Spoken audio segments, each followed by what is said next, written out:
Hello everyone, it's Erin, and today I'm going to try to replicate this extremely challenging piece by Scott Wills that he made for the animated series Samurai Jack.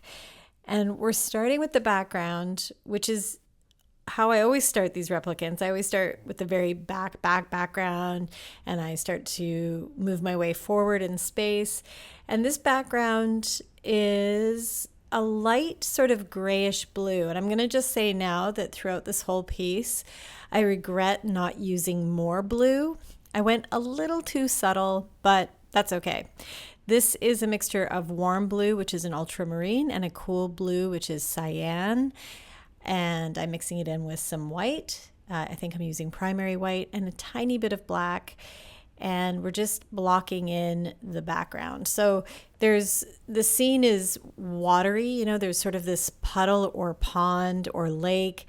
The scale is really hard to figure out. I have a feeling that this scene, the temple that I'm painting is supposed to be really small and that this is like a puddle, and you can kind of see a bit of the sky behind it. So that's what I blocked in there, was the water and then the sky. You can see here that behind the building it's a little bit lighter, so just that light area there is right behind the temple, and then blocking in the first coat of the gray. This is such an atmospheric piece, and I actually chose to do this piece for my Zoom course. I run a Zoom course every few months, and my next round is starting next Wednesday night from 6:30 to 8:30 p.m. Pacific Standard Time. So if you're interested in taking the course, it's super fun. It's 6 weeks, 2 hours a week, and we replicate pieces like this. So this one, now you can see I'm putting in some of these reflective areas using just the side of my flathead brush. But this piece, there's a lot of textures. So I take my flathead brush and I use my finger to separate the bristles. I do a few practice runs here just to try to get the right kind of texture for the reflections that are happening throughout this piece. This piece has a very, as I mentioned, strong atmosphere of this kind of wet, watery, wet and watery are the same thing, but it's a very watery scene where it's raining and there's a lot of reflection happening. It's a nocturnal scene, so it's taking place what feels like at night, although actually the background, the sky is light, so it's probably just more of like a gray, overcast, rainy day that has a bit of this kind of glow to it. But yeah, a lot of reflection happening, a lot of this sort of streaky texture to create that sense of reflection. And I'm okay with how this turned out. In fact, at the very end, I really enjoyed the piece. But throughout this whole process, I was feeling a little frustrated. I'll admit it. I felt like my reflections felt messy to me, a little bit clunky, a little bit overworked. And it really shows, that things can look easy. They can look like, simple marks, but then to actually do it is a whole other story. So it really was a great learning experience to create this piece. I'm putting in the second coat now of that gray background, that bluish gray, almost like a silvery gray. And this time I'm starting to add in the areas where there's going to be foliage in more of the foreground, right, where the black foliage will be. So I'm just doing sort of the shadowed area behind it. And what this does is by layering this gray, and you'll see that now I'm bringing in an even darker gray, and it really gives the sense that this foliage, that this sort of wet, marshy bamboo foliage is moving back in space, and that there's a lot of it, so that we're in a clearing. The temple is in this little clearing that's just surrounded by a lot of growth, a lot of organic growth, and it adds to that atmosphere of things being dense, jungle-like or forest-like, and it's just that it really adds to the sense that we're in this small little clearing. And so building it up from backwards to forwards, now we're bringing in the black silhouetted foliage and starting with these little grassy patches that are growing out of this wet, marshy, pond-like area. I don't know what it is. It feels like a puddle. It really does. And I'm planning to rewatch Samurai Jack over the next few months. And I'm hoping that by rewatching it, I'll be able to, I'll know what episode this is from. I have a feeling that this is from one of the newer episodes, because they kind of did like not a reboot, but they brought it back at some point. But yeah, now I'm again bringing in another coat of this gray. It's darker this time. This time I've watered down my gouache just a little bit more so that it's more transparent, because we have several coats already, or not several, we have like 2 coats of the gray behind it. And this layer is now more of it's representing sort of more of the shadows of, or the the foliage I'm about to paint in black. It really feels like this would be just the next layer right behind it, or if not the shadows of the foliage that I'm about to paint. So I've got a slightly smaller brush here. I think this is a number 3, but I now have a really great number 6 brush, not a round brush. And the best brushes to use for this kind of work are watercolor brushes. If you can get real sable, if you're not vegan, then that's your best bet. But then Sablelite, there's a lot of really great fake sable out there. So I always suggest going for like a really expensive brush, just having 1 or 2 expensive brushes in your arsenal of art supplies. And then to get these really lovely fine detailed strokes, I mix a little bit more water than usual, because usually we want, and you can see there I'm twisting my brush to get that fine tip, but we really want gouache to be like a creamy consistency. But when you're going for these detailed strokes that are more painterly, and sometimes they go from thick to thin, you do want your gouache to be watered down a little bit more so you get a really nice smooth stroke. And here I'm trying another brush. So because I painted this for my Zoom course a few months ago, this is before I bought my most recent brush that I really love, and I'll put the name of the new brush in the description below. But this brush was working quite well. This is a small number 3 brush, a round head watercolor, and I again watered down my black, and then I've just got these nice smooth long strokes. And as always, it's good to practice first before you jump into your piece, just to see if you can get that right rhythm, that right sort of stroke happening, and you like the line. Now these little leaves on what looks like sort of miniature bamboo, these little leaves, super fun to do. I'm allowing the shape of my brush to dictate the shape of those leaves. And as I always mention, it's about pressure. So the more pressure you put on your brush, the thicker the line weight. So if you start with, pressing down, and then you ease up on the pressure, and that last little flick, you'll get that tip, that nice pointy tip to your leaves, or your whatever line you're doing, right? If you want it to be thicker, just press down harder. And now we can see how the building up of the layers is really creating this lovely depth and sense of abundance, is the sense that you're in a clearing surrounded by this really wet, beautiful foliage. Do you all sense that? Do y'all sense how wet and beautiful this foliage is? This is great. I love how so many scenes that we see in animation, illustration, narrative artwork in general, when it's telling a story, there's this tendency to bring in elements in the foreground sort of coming in from the edges, right? We see this in all kinds of artwork, visual art, but this very often silhouetted elements that are framing the piece, that are sort of creating a vignette so that you, the viewer, looks like you're looking into a scene, that you're looking through the foliage into this clearing. And so, you'll notice that a lot of pieces have this kind of, these sort of details framing the piece. Now we're moving on to the temple, and we're starting with the windows. You can see that they're sort of this creamy yellow color, and they really pop. They really stand out amongst that blue-gray scene. And so if you think about the color wheel, across from blue, you've got more of like yellows and oranges, warm colors. So this creamy yellow, I mixed together yellow, red, and white with just a tiny bit of the yellow and the red. But this creates a slightly peachy colored glow, right? And it really glows against that more blue-gray.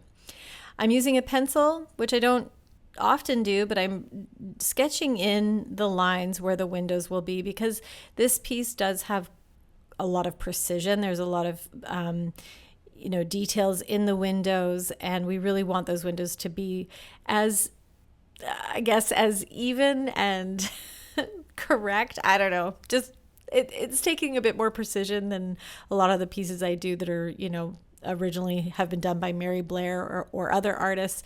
In this case, my students and I actually, during the Zoom course, we thought that this piece might have been digital originally because of the precision. But then when I looked into it recently, nope, it's done by hand. Scott Wills, such a master of precision. And he did all of his concept artwork for Samurai Jack on very small pieces of illustration board. I'm pretty sure he was using illustration board, but his pieces were quite small, and they were all done in acrylic gouache, and he used, airbrushes, and I'm sure he was using rulers, which I'm not. But yeah, this was done with traditional media, not digital. And what we're doing now is I'm mixing up two grays. One is a little bit warmer. You can see I added some more red into that gray, because the front of this temple or this building, it has a slight variation.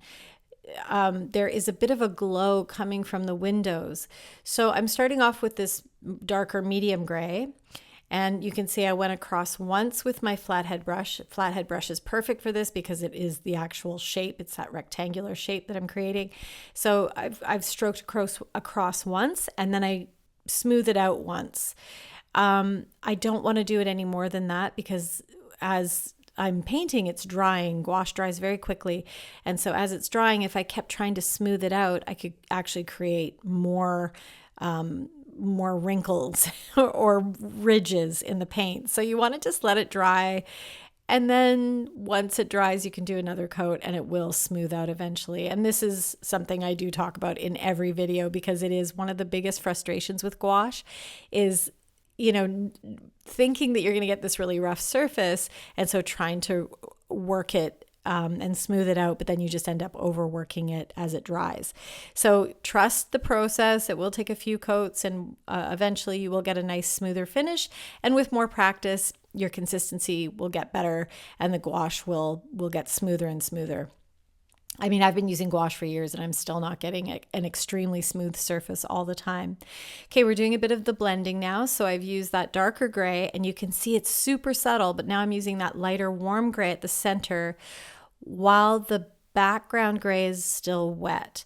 And so I have a very light pressure on my paintbrush here with that lighter gray. I'm just quickly painting across. Because the two grays are so close in value, I don't really have to worry about blending it in too much. Just these quick strokes over top, and then blending out the corners there or the edges. That's going to be enough. Once it dries, it's going to be so subtle that it really doesn't matter if it's not blended perfectly, right? It's just that subtlety, that shift that represents the light coming from the windows. And it is so subtle, but it does make a difference. And now I'm using my small round head brush to start bringing in the edges of the windows. And this is where the Scott Wills's precision really shines. You can see that mine are a little bit wonky, but overall, my whole piece is done with the same amount of precision. So this is really important. If you're not someone who can paint very straight lines, or if you don't feel like you're very precise, then really lean into what you do. Lean into the fact that things might not be straight and perfect, and let things be a little bit looser. Think of it as energy. Think of it as, do you want your energy to be contained and everything to be extremely precise and clean, or do you want to loosen up a bit? If you're not at the place where you can be really precise and clean, allow it to be loose, but then allow everything in the piece to be loose. And that way it'll just have a cohesion. It will feel intentional. So mine is not as precise as Scott's, but it has, I think, an overall kind of a nice feel to it. Now, working on the door, I can see that there are a few different hues working together to create a very subtle variant. So I'm mixing together a bunch of colors here, this sort of gray orange. So I'm made an orange first and then put in a bit more gray, black, just to make this, it's almost like, I'm going to say it's kind of like a pumpkin-y color, but it is very warm. And the door, as the more I looked at the door, the more I realized there are all these sort of nuances in hue. So I've got this warm gray, and then I'm going with more of kind of a purpley color, purpley gray, and then blending those two together. So this was tricky. This is a tricky process, but it was really fun. Again, I feel like I learned a lot doing this piece, but this is also showing the light from that window above. That light is reflecting down. So I'm starting with the wet paint. I've got that more purpley color, and then I'm going in with the lighter hue and blending it out while it's all still wet. And I'm not going to beat myself up about this, but I think if I did this a second time around, I would be more successful, but it turned out okay. And speaking of being more successful, this was another part of the painting that was extremely challenging that I assumed would be easy. But no, this was a tough one. Doing these, I hope I'm using the right terminology, but these sort of pagoda type roofs. I'm using a flathead brush that's quite large just to fill in that area. That's no problem. That's what I would recommend doing, is using a flathead brush. But these very expressive edges to the roof, which are not, they're represented. They look like actual pagoda roofs, but with this extra flourish, these sort of exaggerated lines that flick out at the edges, these very painterly strokes. And, I'm going to show you here what it looks like in the original. And I'm noticing, I don't like the way mine looks. So I get a wet paintbrush, a clean wet paintbrush, and I go over the gouache before it dries, and I sort of clean it up so that I can redo it. So that's not always a successful way to fix something, but because my gouache was still wet, I was able to do that. So just trying to get these roofs a little bit more like the original piece. And what I think would have been helpful is practicing those details on a separate piece of illustration board, like really practicing that part of the roof would have been helpful. So here I am trying to be precise, trying to get a straight line as straight as possible. But as I was mentioning before, at least there's sort of like a cohesion. Everything is equally rough. So it, in the long run, works out. All right, so here's the roof again, just sort of reminding everyone what I'm trying to replicate and how I think I stopped myself. I think I was holding back, and that's the problem. Is you can see that the roof itself has this, these sort of bigger strokes that are really curvy, and I should have moved my canvas around. I should have done the picture plane like vertically and then swoop upwards with my brush. Does that make sense? Yeah, I now see, watching myself do this, that I could have moved my canvas around just to make it easier on myself, which is something, I always suggest to students. I suggest that they do that, and then I don't do it myself, which is set yourself up for success by, moving your canvas around, figuring out what the best way to paint is for you, right?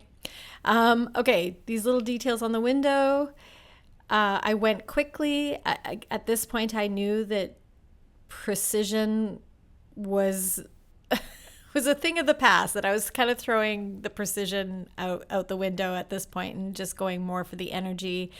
And I filled up my paintbrush so that I could do this whole series of windows in one go, so that I really have that rhythm set up. Painting these little tiny details is just, again, quick. If I do these quick, I get into a rhythm, and that will create a pattern, right? That's one of the principles of design, is repetition. So when we see a piece of artwork that has repeating shapes, repeating types of line work, repeating elements, it is really pleasing to the eye. So in this case, repeating the same kind of motion to create these little details really creates, again, a sense of cohesion. And then it's okay if it's a little bit rough because they all have that same rhythm.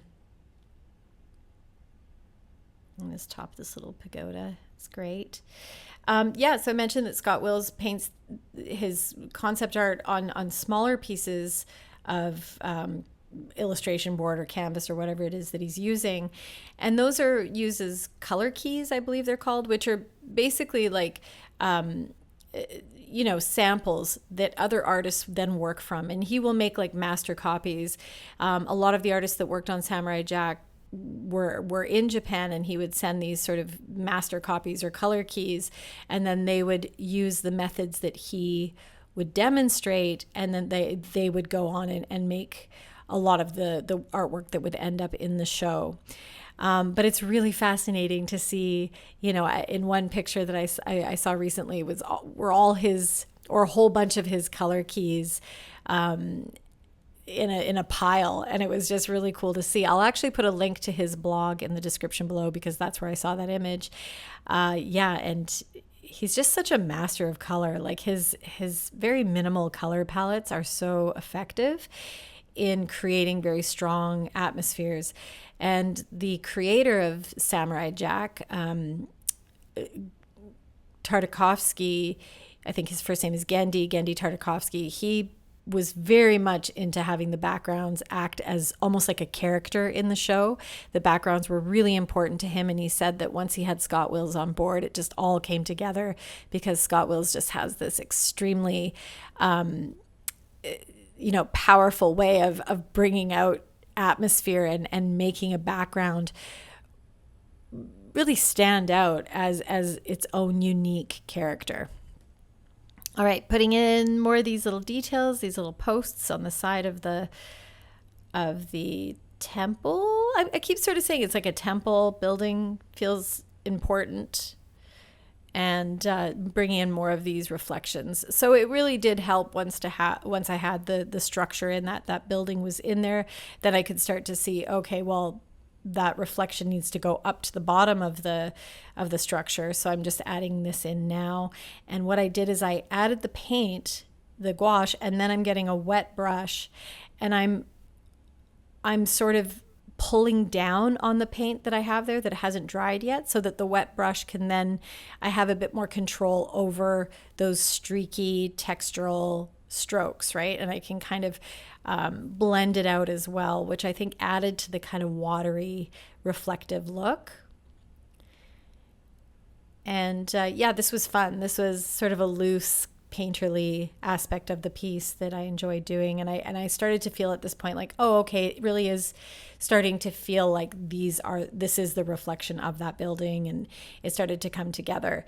This is one of those pieces that throughout the process I just kept thinking, oh God, this is so awful. Like this isn't going to look good. But then it does start to come together. And you'd think that at this point, after painting for 25 years, that I would be aware of that, that everything's going to turn out okay. But it doesn't always, but you learn a lot. You learn more from your mistakes, right? So, but anyway, at this point I was feeling pretty good about things. And now we're going to put in the reflections of the windows onto the water, which I love this part. I think it's like the simple little touch that adds a lot. And so this is a warm gray that I'm using. It has more yellow in it so that it does feel like a reflection from those warm colored, or that warm light that's coming out of the windows, and a little bit down there. And then we get to put in the steps that lead down into, we're going to call it a puddle. What do you think? Do you think it's a puddle, or do you think it's a lake? Doesn't it feel like this is a small building? Does anyone know? Does anyone recognize it? There we go, little steps. So I did mention that that I do have a gouache course coming up. I also have a paint night that is happening in April. I'll put a link to that as well. But I am curious if any of you would like to see a specific artist. I'm always, I'm putting new artists on my list every day. And I'm also doing a Disney villains series, and then I'll go on to villains from other shows like Samurai Jack and Powerpuff Girls. But if you have a villain you want to see me replicate, put it in the comments below, and I'll see what I can do. Okay, this is the rain, and this part is very tricky, but just go for it. So I've got a really watered down white. I've turned my canvas around, which is smart. I'm thinking to myself, good girl, you're making it easier on yourself. And then going across like this just felt like it was an easier way to put in the streaks that represent the rain. And I just can't believe like how good Scott Wills is at doing these details, because the more I looked at his original piece, the more I was blown away by his precision. It's just really incredible. And this, this part is a little scary because you're painting right over top of all your hard work. But then it feels great. It's like, oh, wow, I did it. I just painted right over top of my work. And the effect is, I think it's awesome. I love the way this looks. And this is something that I might try to do in my own work, that I'll at some point maybe create or paint a scene where there's rain over top. There's just these streaks of paint. And it's okay if the paint doesn't make it for the full streak, because then it really does feel like the light, whatever, maybe the moonlight or this whatever light is there, is reflecting off of those streaks of rain, or the raindrops, right? Making it look like streaks, I guess. It's just, yeah, very cool effect. And some of them are a bit more opaque, and that just adds to it. Yeah, there we go. All done. Thank you so much to my students that painted this piece alongside me. I'm going to put your work up here at the very, very end so that people can check out what you did. What I have is a still of all of us working on it in class. Thank you so much, everyone, for watching. If you haven't already, please like and subscribe, and leave a comment. Let me know what you think of this. Thank you. Bye.